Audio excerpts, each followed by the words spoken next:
নমস্কার, আর্নাবস physiotherapy pain সলিউশনে আপনাদের সবাইকে জানাই স্বাগতম। তো এনার হিপ রিপ্লেসমেন্টের অপারেশন হয়েছিল। তারপরে বেশ সময় ধরে ফিজিওথেরাপি ট্রিটমেন্ট নেওয়ার পর উনি এখন বিছানা থেকে উঠতেও পারছেন আর মোটামুটি হাঁটাচলাও করতে পারছেন। সেটা আপনাদের সঙ্গে নেক্সট ভিডিওতে শেয়ার করব যে কতটা উনি এখন হাঁটাচলা করতে পারছেন। তো ভিডিওটির সঙ্গে থাকুন, শেষ পর্যন্ত দেখতে থাকুন তার জন্য। আর যারা নতুন ভিডিওটি দেখছেন বা চ্যানেলটিতে নতুন ভিজিট করছেন অবশ্যই সাবস্ক্রাইব করবেন। আর যারা এমনও আছেন যে দেখছেন সাবস্ক্রাইব করছেন না, তাদেরকে অনুরোধ রইল যে প্লিজ আপনারা অবশ্যই সাবস্ক্রাইব করে রাখুন।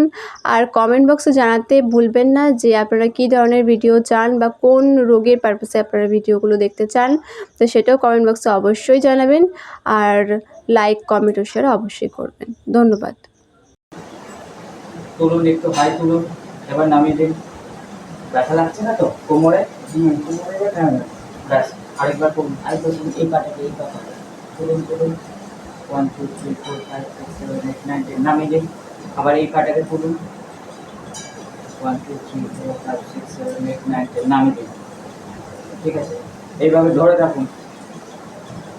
দিদি এবার ওনাকে পিছনে নিয়ে যাবেন। এখন আপনি নড়বেন না, ঠিক আছে? নিন, এবার ওয়াকারটা নিয়ে পিছন দিকে চলে যান। ওয়াকারটাকে টেনে নিন, ওয়াকারটাকে টেনে নিন। ব্যাস।